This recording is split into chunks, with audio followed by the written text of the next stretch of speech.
Bem, como a apóstola falou, né, do tema da ministração, a vida fora do ministério. Eu não sei se eu vou conseguir ficar muito dentro desse tema não, tá bom? Mas o que eu quero principalmente trabalhar, ministrar aqui hoje, é as questões das provações que nós passamos. E eu sei que você também passa, não só sou eu, cada um de nós passamos por provações, passamos por lutas, passamos por angústias, porque a Bíblia diz que é assim. Eu não conheço a sua vida e talvez não conheça da maioria, posso conhecer de algumas aqui, mas eu sei que você enfrenta lutas. Sei que cada uma de nós enfrenta lutas, por quê? Porque a Bíblia diz isso. Mas antes de nós passarmos então para esse tema, eu queria que você, mais uma vez, eu sei que você já orou ao entrar, você orou agora conosco, mas agora que eu quero que você ore especificamente, quero que você baixe sua cabeça, do jeito que você está aí, no seu banco mesmo, e lembre-se das suas lutas, talvez da luta que você está passando agora, seja em que nível for essa luta, que nível for, talvez essa luta possa ser com alguém da sua família, talvez possa ser uma questão financeira, talvez possa ser uma questão conjugal, mas especialmente, e é o que Deus tem ministrado ao meu coração, ao preparar a palavra, sobre as lutas interiores que você passa. Aquela natureza de luta que às vezes você nem sabe explicar. Aquela luta que parece que olhando para o exterior, olhando para a sua família, olhando para a sua vida como um todo, não tem muitos motivos você estar passando por essas lutas, mas às vezes você está passando. Se você nem está entendendo o que eu estou falando, talvez isso não seja exatamente para você, mas com certeza algum tipo de luta você passa. E eu quero que você pense nela agora. E fale para o Senhor agora: Senhor, eu sei que o Senhor é a minha saída. Eu sei que a solução vem do Senhor. Eu sei, Senhor, que ainda que eu não entenda muitas coisas, eu creio que Tu és um Deus que está no controle de todas as coisas. E certamente o Senhor está no controle dessa situação. E algo o Senhor vai me ensinar. Por isso, nessa tarde aqui, eu me rendo, Senhor. Como nós cantamos aqui, eu me rendo aos Teus pés. Porque um novo amanhã, Tu tens preparado para mim. Você pode dizer isso com verdade no seu coração. Você pode dizer para o Senhor que você crê que Ele tem um novo amanhã preparado para você. Esse novo amanhã pode ser daqui algumas horas, daqui ao final dessa conferência, você já pode estar vivenciando esse novo amanhã. Por quê? Porque é um tempo de cura, um tempo de restauração para o seu coração. Amém, amados? Então, o objetivo dessa palavra, nessa tarde, eu sempre quando vou ministrar, eu penso, o que eu quero alcançar com essa ministração? Eu não sei, eu creio que aqui tem muitas pastoras, eu já vi aqui em cima muitas, mas quando você vai ministrar, você pensa no objetivo da sua ministração, da sua palavra. O que você quer alcançar com essa palavra? E eu, ao preparar a palavra, o que veio ao meu coração, o que eu quero? Essa é uma pergunta que eu faço e que Deus também me faz. O que você quer? Qual que é a motivação da sua ministração, dessa pregação? Então, qual que é a minha motivação aqui hoje? Que você que está angustiada e que às vezes nem sabe explicar o motivo da sua angústia, que você possa saber que você tem um companheiro, que você tem um amigo, que você tem alguém que entende a sua dor, por mais que ninguém entenda, por mais que ninguém compreenda, há alguém que compreende você, há alguém que está com você em todo tempo. Amém? Se você sair daqui, depois dessa ministração haverá outras, claro, mas o objetivo da minha ministração é esse, que você entenda que você tem um amigo, um Senhor, alguém que está com você em todo o tempo. Amém? Glória a Deus. Como Como o apóstolo disse, existe vida fora do ministério, não é? Não é só o ministério, não é só as questões ministeriais que afligem as nossas vidas ou que nos traz preocupações. Claro que nós, como pastoras, no caso, muitas aqui são líderes, as nossas preocupações muitas vezes se concentram em nosso rebanho, em nossas ovelhas, com os problemas das nossas ovelhas, não é? Mas nós também temos as nossas famílias, nós temos os nossos filhos, nós temos questões financeiras que muitas vezes nós nos preocupamos, não é verdade, amados? E há outras questões, sim, que afligem a nossa alma.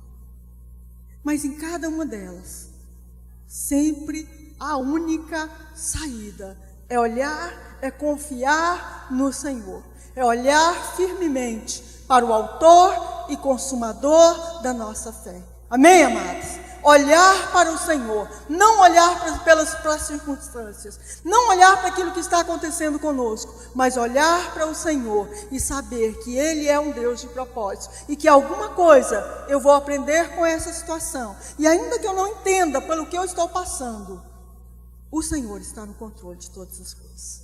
Amém? Vamos abrir a palavra, eu quero ter como texto base aqui, Salmo 116. Salmo 116. Eu já tenho aqui no computador, não vou nem abrir a minha Bíblia não. Esperar que você abra aí. Vamos ler todo o Salmo, quase todo o Salmo. Amém? Quem já achou? Salmos é facinho de achar, né? Salmo 116. Eu vou começar, não tenho muito tempo, então eu tenho que ser um pouco mais sucinta. Amo o Senhor, porque Ele ouve a minha voz e as minhas súplicas, porque inclinou para mim os seus ouvidos, invocá-lo-ei enquanto eu viver. Laços de morte me cercaram, e angústias do inferno se apoderaram de mim. Caí em tribulação e tristeza. Então, invoquei o nome do Senhor. Ó Senhor, livra a minha alma.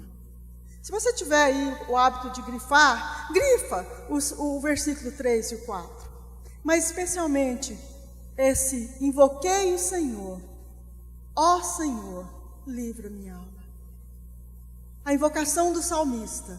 Ele diz que laços de morte o cercaram, angústias do inferno se apoderaram dele. E ele caiu em tribulação e tristeza. Mas tem um mas aí, o então. Invoquei o nome do Senhor, e ó Senhor, livra a minha alma. Versículo 5. Compassivo e justo é o Senhor, o nosso Deus é misericordioso. O Senhor vela pelos simples. Achava-me prostrado e Ele me salvou. Volta, minha alma, ao teu sossego, pois o Senhor tem sido generoso para comigo. Pois livraste da morte a minha alma, das lágrimas os meus olhos, da queda os meus pés. Grifa esse também. 8. Pois livraste da morte a minha alma, das lágrimas os meus olhos, e da queda os meus pés. Andarei na presença do Senhor, na terra dos viventes. Eu cria, ainda que disse, estive sobre modo aflito. Ainda que eu estava desesperado, eu cria. Ainda que eu disse, eu estou desesperado, eu estou angustiado, eu estou sem ânimo, eu estou sem saída, eu estou sem vontade, eu estou sem fé. Mas no nosso coração, nós que nascemos de novo, nós cremos sim. Nós cremos que o Senhor está no controle. Eu disse na minha perturbação, todo homem é mentiroso, não se pode confiar em ninguém. O que darei eu, versículo 12, o que darei eu ao Senhor por todos os seus benefícios para comigo? Tomarei o cálice da salvação, invocarei o nome do Senhor. Cumprirei os meus votos ao Senhor na presença de todo o povo. Preciosa é o Senhor, preciosa é aos olhos do Senhor a morte dos seus santos. O Senhor deveras, deveras sou teu servo, filho da tua serva. Quebraste as minhas cadeias, oferecer-te-ei sacrifícios de ações de graça, e invocarei o nome do Senhor. Cumprirei os meus votos ao Senhor na presença de todo o povo, nos átrios da casa do Senhor, no meio de ti, ó Jerusalém. Aleluia. Amém?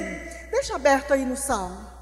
Nesse salmo nós vemos aí um homem, o salmo é de autoria anônima, nós não sabemos quem o escreveu. Alguns dizem que foi Ezequias, o rei Ezequias, quando ele estava doente, mas outros dizem que foi Davi.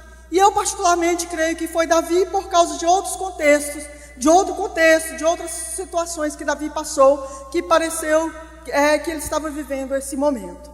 Mas nesse salmo, então, a gente vê um homem numa profunda angústia. E eu pergunto para você já tem a resposta, nós já falamos aqui. Mas um homem de Deus, uma mulher de Deus passa por angústias? Passa por profundas angústias? Cai em tribulação e tristeza? Sim ou não? Sim. Um homem de Deus, uma mulher de Deus, cai em tribulação e tristeza. Um homem de Deus, uma mulher de Deus, cai em depressão. Uau! Mesmo? Depressão não é para quem não tem fé? Olha, se nós formos acreditar esse salmo a Davi, e eu vou explicar porque que eu creio que é de Davi daqui a pouco. Se nós formos acreditar esse salmo a Davi, quem foi Davi? O homem segundo o coração de Deus. O homem segundo o coração de Deus. No entanto, independente desse salmo ser dele ou não, há outros tantos salmos, onde ele coloca como está a sua alma, o estado da sua alma. Como ele está? Em tribulação, em tristeza, em angústia. Por que eu estou pregando isso aqui para você hoje? Por que eu estou te falando disso? Por que nós, amadas, como crentes, como mulheres de Deus, também passamos por essas lutas? E quando nós passamos, muitas vezes, nos sentimos culpadas. Nos sentimos culpadas por estarmos, às vezes sem fé, às vezes triste, angustiada, sem ter, vamos dizer assim, um motivo justo, mas nós estamos sem ânimo, sem disposição, sem vontade. E quando eu digo sem vontade, especialmente sem vontade para com as coisas de Deus, sem vontade de fazer a obra, sem vontade de discipular, de cuidar das pessoas. E aí nós começamos a nos angustiar tanto, porque isso se torna um fardo para nós também. E nós nos tornamos ainda mais angustiadas, deprimidas, entristecidas, porque nós não sabemos por que estamos nesse lugar, mas o fato é que estamos. E às vezes não sabemos como sair deste lugar. Às vezes nós estamos em lugares tão profundos que nós não sabemos como sair. E quando nós lemos esse salmo, nós vemos a imagem do homem passando por angústias, por lutas, por medo, por depressão, mas nós vemos também a saída. Amém? Há uma saída. Há uma saída para mim, para você. Há sempre uma saída. Ele é a nossa saída. Há um lugar para chegar. Esse lugar é no Senhor. Amém? Há um lugar para chegar e esse lugar é no Senhor. Então a Bíblia está repleta de homens e mulheres. O Salmo 116 é só um exemplo disso.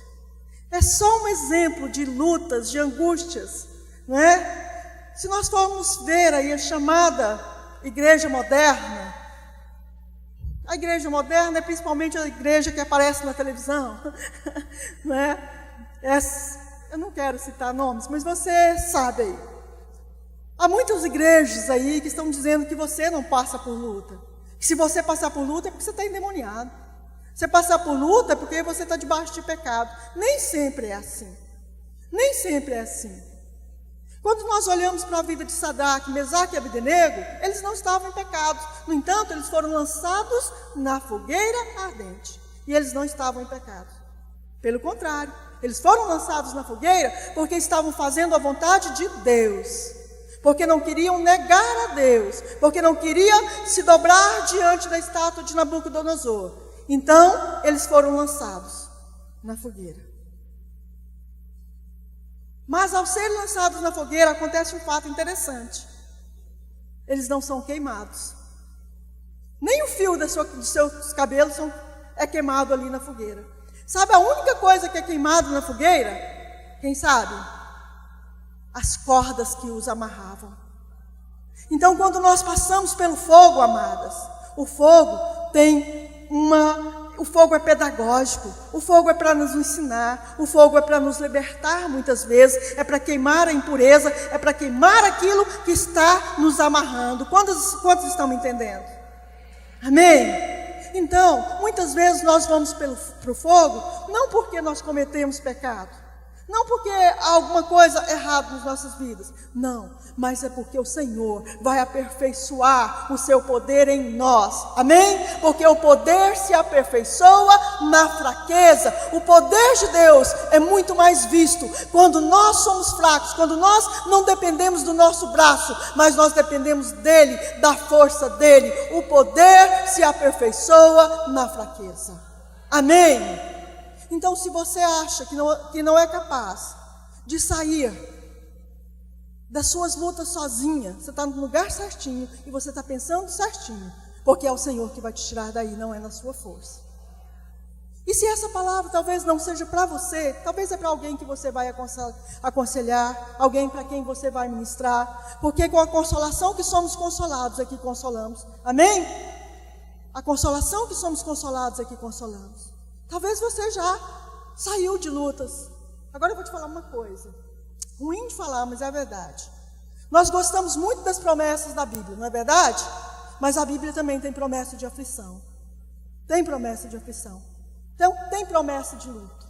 E talvez você vai falar assim, está amarrado. Pode falar, mas está na Bíblia.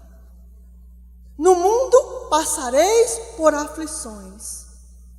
E o profeta diz assim para Isaías: quando passardes pelo fogo, não se queimarás. Não é se você passar pelo fogo. O que deduz que passaremos pelo fogo. Nós vamos passar pelo fogo. Mas se passarmos, não vamos ser queimados. Amém? Nós não vamos ser queimados. Então, não pense que a vida cristã é só mamãozinho com mel, não. Tem mamãozinho com mel. Mas não é só mamãozinho com mel, não. Muito pelo contrário. Nós temos angústias, nós temos tribulações, nós temos lutas, nós temos perseguições. O Senhor não prometeu que nós não teríamos, mas Ele prometeu que estaria conosco todos os dias da nossa vida. Eis que estarei convosco todos os dias. Eis que estarei convosco. Ele estará conosco no meio das lutas. Amém? Ele estará conosco. Quando nós lemos o capítulo 11 de Hebreus, aliás, se eu perguntar para você aqui, qual o livro da Bíblia que fala de fé? Hebreus? Hebreus é um livro mais específico, né? Uma carta mais específica, especialmente o capítulo 11 de Hebreus. Mas toda a Bíblia, de Gênesis a Apocalipse, fala de fé. Amém? Então eu não sei, eu não me lembro ao todo quantas palavras nós teremos aqui nessa conferência, com o tema Mulheres de Fé, abrangendo, né? O tema mais abrangente, Mulheres de Fé. Mas, se nós tivéssemos aqui, digamos, 100 palavras para serem ministradas, poderíamos ministrar cada uma delas sem repetir, só com o tema Mulheres de Fé. Fé, porque fé está de Gênesis a Apocalipse. Amém? Tudo é pela fé. Tudo é pela fé. Você está aqui porque você crê. Amém, amadas? Você está aqui porque você crê que o Senhor pode fazer algo na sua vida. Você está aqui porque você crê que o Senhor vai falar com você. Não é verdade? Tudo é por fé. Tudo é pela fé. Mas voltando aqui ao livro de Hebreus, não precisa abrir. Ao lermos o Hebreus 11, a partir do verso 4, nós vemos a chamada Galeria dos Heróis da Fé. Galeria essa que expõe os seus heróis, vencedores, né? Sendo que apesar de que cada um deles viveram em épocas distintas, no entanto, todos usaram uma mesma arma para galgarem vitória sobre os enfrentamentos pelos quais eles passaram. E qual foi essa arma, amados? Qual foi essa arma, amadas? A fé. Essa é a vitória que vence o mundo. A nossa fé. Nós somos vencedores é por meio da fé. Somos mais que vencedores é por meio da fé. É pela fé. Amém? É pela fé que nós vamos vencer. Quando Jesus diz no mundo tereis aflições, ele diz assim, tende bom ânimo, eu venci o mundo. Tende fé, tendes fé, é pela fé que você vai vencer. Todos nós enfrentamos o dia mau. A palavra nos garante que nós vamos passar pelo dia mau, mas também nos garante que se nós estivermos fortalecidos e firmados no Senhor, nós vamos prevalecer. Fortalecei-vos no Senhor e na força do seu poder. E eu te pergunto, você está fortalecido no Senhor? Você tem se fortalecido no Senhor? Como se fortalece no Senhor? Você vai dizer assim, se alimentando da palavra, com oração? Sim, também. Da mesma forma que nós nos alimentamos, nós nos fortalecemos fisicamente, nós nos fortalecemos também por fé, exercitando. Amém, amados? Não basta então ler a palavra, tem que praticar a palavra, para você ser fortalecido. Paulo, quando dá o conselho a Timóteo, 2 Timóteo capítulo 2, ele diz, tu, pois, filho meu, fortifica-te na graça que está em Cristo Jesus. Tira forças da graça, fortifica-te na graça. É da graça que você tira forças. É quando você sabe, eu não posso, eu não dou conta, eu não sou capaz, mas eu me fortaleço no Senhor e na força do seu poder. É nele que eu me fortaleço, é estando firmada nele, é estando arraigada, é estando alicerçada no Senhor. E para eu estar alicerçada no Senhor, eu tenho que estar alicerçada nos princípios da tua palavra, nos seus ensinamentos, fundamentada no Senhor. Amém, amadas? Fundamentada no Senhor. A fé é o firme fundamento. Você precisa estar fundamentado no Senhor para ser forte, para ser fortalecido. Tem muita gente que está fundamentado em tantas outras coisas, não é? Outro dia eu ouvi uma expressão que eu achei bem interessante. Às vezes as pessoas falam assim, fulano está querendo puxar o meu tapete. Você já ouviu essa expressão, né? Fulano está querendo puxar o meu tapete. Alguém só vai puxar o seu tapete se você estiver fundamentado no tapete. Porque se você estiver fundamentado na rocha, eu quero ver puxar a rocha. Quem é que vai puxar a rocha? Então fortaleça, fundamente-se no Senhor, fundamente-se na rocha, porque aquele que constrói a sua casa na rocha, ela não é derrubada facilmente, ela não é derrubada pelas tempestades. Então ninguém puxa o seu tapete se você estiver na rocha. Não fica firmado no tapete não, tá bom? Então, é pela fé que nós somos fortalecidos, somos firmados e precisamos fortificar e fortalecer através da fé. Muitas vezes nós pensamos assim, eu preciso ter uma fé forte, não é? A minha fé é que precisa ser forte. Não, eu é que preciso tirar forças da fé. Como que é isso? Mas eu tenho uma fezinha tão pequenininha, estou com uma fezinha, né? Estou com fé de menos. Alguns fé de mais, outros fé de menos, né? Como já disseram. Mas você está com uma fezinha. Mas como que essa fé vai aumentar? Olha, é algo sobrenatural. Mas acontece mais ou menos como aconteceu lá com a viúva e a farinha, lembra? Que quanto mais ia derramando a farinha, quanto mais trazia vasilhas, mais a farinha ia aumentar. A farinha ou o azeite? É o azeite. Perdão, gente. Troquei de viúva. São duas. Então é como o azeite. Quanto mais você trazia as vasilhas, mas com a fé é assim. Usa o pouquinho que você tem, que esse pouquinho aumenta. Amém? Você tem só um pouquinho? Usa esse pouquinho. Eu tenho fé para dar só um passo. Então dá esse passo.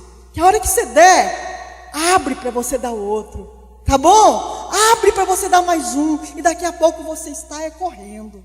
Amém? Mas usa o pouquinho que você tem. Usa. Porque a sua fé só vai aumentar se você usar. É de fé em fé. Amém? É de fé em fé. Então, cada circunstância pelas quais nós passarmos, nós precisamos reconhecer a mão do Senhor, reconhecer o Senhor em cada situação, reconhecer o senhorio, reconhecer o propósito do Senhor para as nossas vidas. Amém, amados?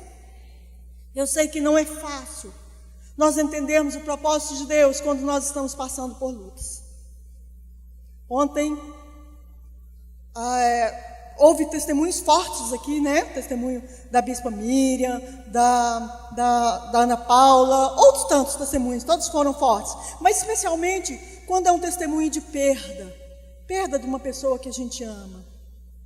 Eu já passei por isso também, né? E não sei se você já passou, mas um filho, filho, marido, eu acho que são as pessoas mais próximas da gente, né? Que foi o caso das duas que falaram ontem. E quando a gente passa por isso, por uma situação assim ou semelhante, a gente não consegue entender que propósito que Deus tem nisso. Eu não consigo ver o propósito de Deus nisso. Amados, e aí a gente faz uma série de perguntas para Deus. E eu vou te falar uma coisa. Eu acho que foi dito isso aqui ontem, mas eu vou falar de novo. Não tem problema você fazer pergunta, não. Não é pecado você fazer pergunta para Deus, não.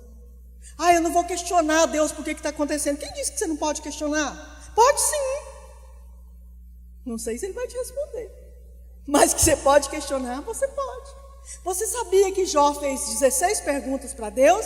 Quando Jó passou pelas circunstâncias pelas quais ele passou, Jó fez 16 perguntas para Deus. Sabe qual que foi a resposta de Deus? 70 perguntas para Jó. Então, não sei se Ele vai te responder. Às vezes nós não temos todas as respostas, mas você pode perguntar sim. Você pode perguntar, Senhor, e abrir o seu coração com o Senhor, não é? Numa situação de perda, de angústia, de depressão, nós não entendemos por que nós estamos passando. E a fé, amadas, e às vezes nós não estamos sentindo fé, mas a fé não tem a ver com sentimento, a fé tem a ver com entrega, a fé tem a ver com despojar das nossas armas, dos nossos recursos, da nossa confiança na nossa própria capacidade. Fé tem a ver com rendição. Ainda que você não esteja entendendo, eu não estou entendendo, eu não estou sentindo fé, eu estou até com raiva de Deus, vamos supor que acontece, mas eu me rendo, eu me entrego, eu resolvo, eu decido confiar. Amém? Eu decido confiar. Provérbios 3:5 é uma passagem que eu gosto muito, de 5 a 8, não precisa abrir não, porque vai levar tempo, eu vou ler aqui. Depois, se você quiser guardar aí esse versículo, é uma passagem que eu gosto muito, que diz assim: confia no Senhor de todo o teu coração e não te estribes no teu próprio entendimento. Reconhece-o em todos os seus caminhos e Ele endireitará as tuas veredas. Reconhece-o em todos os seus caminhos, que sabe o que vai acontecer? Ele vai endireitar as tuas veredas. Não seja sábio, versículo 7, não seja sábio aos seus próprios olhos, teme ao Senhor e aparta-te do mal. Será isso saúde para o teu corpo, refrigério para os teus ossos. Então confia no Senhor de todo o seu coração e não se firme no seu próprio entendimento. Não estou entendendo nada, ou estou chateada com isso é assim. Meus olhos estão vendo a situação e a situação está dizendo que isso é assim. Mas ainda que a situação te mostre algo, não se firme na situação. Confie no Senhor, confie e reconheça-o em todos os seus caminhos, porque Ele endireitará as tuas veredas. Confiar, não firmar os nossos olhos no nosso próprio entendimento, reconhecer que Deus está no controle, não confiar na nossa sabedoria, mas confiar na sabedoria dEle. Amém, amados? É importante falar uma coisa aqui também. Uma coisa é a provação que você passa. E provação, eu não sei se eu falei no início, mas prova é para verificar a veracidade de algo. E Deus não permite você passar por uma prova para Ele verificar o que está no seu coração. Você sabe disso, não é? Porque o Senhor conhece todas as coisas. E Ele conhece o que está no seu coração. Quando o Senhor te permite passar por uma prova, é para que você mesma reconheça o que está no seu coração. É para que você mesma reconheça. Agora, é importante saber o que é uma prova e o que é um resultado de coisas que plantamos. Lembra que eu te falei de Sadraque, Mesaque e Abednego? Sadraque, Mesaque e Abednego estavam sendo provados. E a prova deles resultou num grande testemunho, né? Para o próprio Nabucodonosor, para outros ali, resultou num grande testemunho a prova de Sadraque, Mesaque e Abednego. Por quê? Porque era uma prova. Eles estavam passando pelo fogo porque se negaram a se dobrar diante da estátua do soberano. Mas às vezes nós passamos por situações, amados, que foi nós que cavamos, que foi nós que plantamos. E aí nós não podemos dizer que estou passando pela prova, não. Aí é a circunstância. Aí é a consequência, perdão. Aí é a consequência das coisas que fizemos. Um outro exemplo disso é a vida de Sansão. Sansão teve uma vida de desobedecer. Vocês se lembram disso? Aí lá no fim da vida dele, ele estava cego, humilhado, sendo um joguete na mão dos filisteus. Mas era prova? Não, era consequência dos pecados, consequência da desobediência. Mas ainda assim, mesmo ele tendo cavado as circunstâncias, vamos dizer assim, ele elevou seus olhos para o Senhor, se voltou para o Senhor, se humilhou. Presta atenção nessa palavra. Ele se humilhou diante do Senhor. E mais uma vez a sua força veio sobre ele, o vigor, mais uma vez veio sobre ele a força. E Sansão matou mais na sua morte do que na sua vida. Ele foi mais usado por Deus contra o inimigo na sua morte do que na sua vida. E talvez o que você está precisando, eu e você, gosto de apontar o dedo não, porque eu também, todos os dias, nós precisamos morrer para as nossas vontades. Nós precisamos morrer para o nosso eu, porque nós vamos alcançar muito mais vidas e nós vamos alcançar muito mais vitória quando nós morremos para a nossa vontade, em prol da vontade do Senhor. Amém, amados? Em prol daquilo que Deus tem. Talvez você vai alcançar muito mais na sua morte do que na sua vida. Eu não estou falando de morte física. No caso de Sansão foi física, mas talvez para mim e para você é outra circunstância pelas quais nós precisamos morrer. Então, provar, examinar, verificar, é verificar se uma coisa é genuína ou não. Mas por que as provações vêm? Tiago 1, de 2 a 4 diz: tende por motivo de toda alegria o passar por várias provações, pois a provação da vossa fé, uma vez confirmada, produz perseverança. Produz perseverança, tende por motivo de toda alegria. E esse é o desafio, né, amados? Passar por lutas, por provações com alegria. A palavra também diz: bem-aventurado o homem que suporta a provação. A provação produz perseverança, para que sejais maduros, para que a nossa fé se torne madura, sem deficiência. Ela precisa de provações. Nós não somente isso, mas também nos gloriamos nas próprias tribulações. A palavra não apresenta a tribulação como algo ruim, mas como algo que é pedagógico, que vai nos ensinar. Inicialmente nós vamos nos entristecer com as provações, mas uma vez que nós somos provados e aprovados, nós nos tornamos homens e mulheres muito mais confiáveis nas mãos do Senhor. Amém, amados? Que lutas você tem passado? Que circunstâncias você tem passado? Como você tem agido diante das circunstâncias? Você tem desistido? Você tem desanimado? Você está querendo chutar o balde? Ou talvez até já chutou? Como você tem agido ou como você age diante das tribulações? Davi,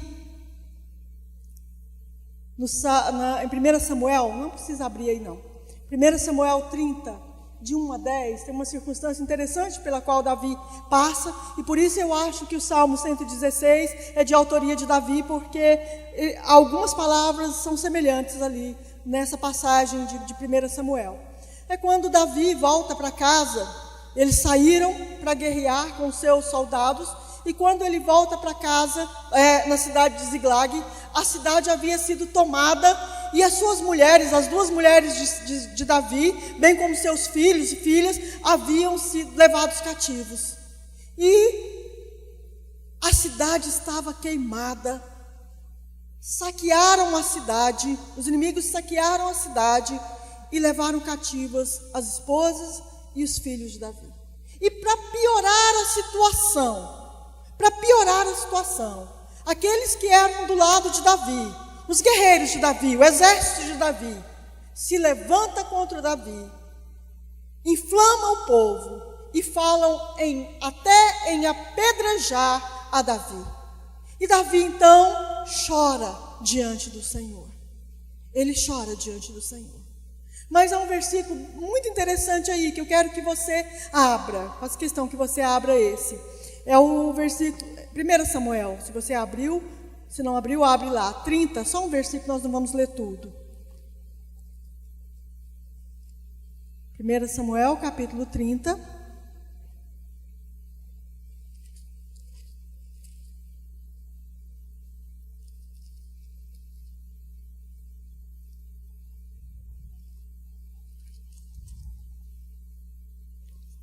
Versículo 6.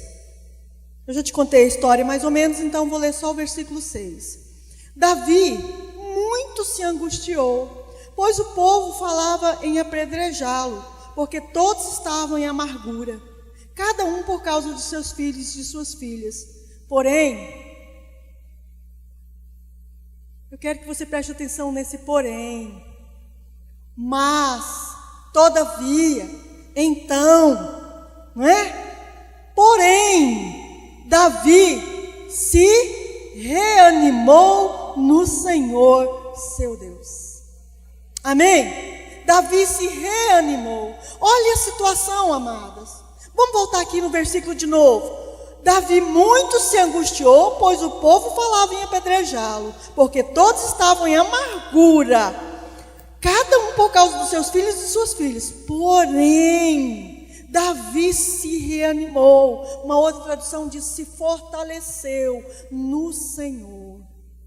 Quando vier e virá as circunstâncias diversas na minha vida e na sua, o que nós precisamos fazer? Nos fortalecer no Senhor, nos reanimar no Senhor. Como que eu vou me reanimar no Senhor? Eu vou olhar para os feitos que o Senhor já fez na minha vida. Eu vou olhar para quem o Senhor é. Eu vou olhar para quem eu sou. Eu sou dele. Eu estou nele. Ele é Deus. Ele é o meu Deus. Amém, amadas? Eu tenho que olhar para quem o Senhor é. Eu tenho que olhar para o caráter de Deus. Eu tenho que olhar para as promessas de Deus. Ele disse que estaria sempre comigo, então Ele vai estar, porque Deus não é homem para que minta, nem filho do homem para que volte atrás. Então, eu tenho que olhar para o Senhor, e é olhando para o Senhor, mesmo não entendendo a situação que eu estou passando, eu vou tirar dele forças, eu vou me reanimar nele, eu vou me fortalecer nele. Amém? Você passa por lutas, eu passo por lutas, e às vezes, amados, a gente dá vontade sim de chutar o balde. Às vezes a gente dá vontade de pensar assim, vou cuidar, no caso, no ministério, né? Às vezes a gente dá vontade assim, puxa, cuidar da minha vida. Eu tenho que cuidar da vida de tanta gente. Eu tenho essas crises, eu não sei você não. Mas às vezes eu tenho essas crises, por que eu tenho que cuidar da vida de tanta gente? Seria tão mais fácil eu cuidar só da minha, já é difícil cuidar só da minha. Mas eu tenho que cuidar da vida de tanta gente, de problemas de tanta gente. Mas aí eu lembro da recompensa. Eu lembro que eu estou fazendo isso para agradar o meu Senhor. E que eu vivo é para Ele, é para a glória dEle. E aí, sabe o que acontece? Eu me reanimo. Aí dá até vontade de cuidar, não é? Você se reanima, aí você dá vontade de ir para o encontro. Nós estamos fazendo na nossa igreja local o encontro quase todo final de semana. Esse não tem por causa da conferência aqui. Mas já há uns 2 meses. Há uns 2 meses nós estamos fazendo encontro todo final de semana. E eu e o meu marido que está aqui, né? O bendito fruto, mas o pastor João Carlos ali. E eu e ele vamos para a cozinha. E ficamos 3 dias enfiados naquela cozinha, cozinhando aí para 70, 80 pessoas. E não é bom não, amados, é cansativo, não é bom para o físico, a gente fica cansado, não é? Eu já não sou mais uma menina, tenho 52. Então, e às vezes não dá vontade de ir não, às vezes não dá vontade de fazer nada disso. Às vezes dá vontade de ir lá para a praia, às vezes dá vontade de ir lá para minha filha. Eu tenho uma filha que é uma circunstância também difícil para mim. Minha filha mora em outro país. Os meus únicos netos, os meus 2 netos, quem tem neto sabe o tanto que é gostoso estar perto de neto, né? Eu só vejo os meus netos 1 vez por ano, às vezes 2 vezes por ano. Então eles estão crescendo longe. Eu tenho um netinho, meu neto primogênito é autista, tem essa circunstância também, esse enfrentamento que a gente tem. E a vontade às vezes é de estar lá perto deles, de ficar lá. E às vezes dá vontade de falar, Senhor, a gente já fez muito, agora vamos deixar outro fazer e a gente vai cuidar só da nossa vida. Mas não é o propósito, não é o que Deus quer. E quando vem essas coisas na nossa alma, nós vamos para o Senhor e lembramos do propósito dEle, lembramos daquilo que Ele quer, e lembramos da soberania dEle, lembramos que nós somos dEle, que nós pertencemos a Ele. E aí sabe o que acontece? Nós nos reanimamos, nós nos fortalecemos nele e na força que vem dEle. Amém?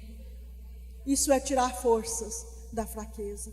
Lá na galeria dos heróis da fé fala que Sansão, Davi e tantos outros tiraram forças da fraqueza. É naquela hora que você, na sua circunstância pela qual você passa, que você pensa assim, não sei o que fazer, não sei para onde eu vou, não sei como eu vou resolver essa situação, mas que você confia no Senhor, e você se rende, e você se entrega totalmente a Ele, então você tira forças da sua fraqueza.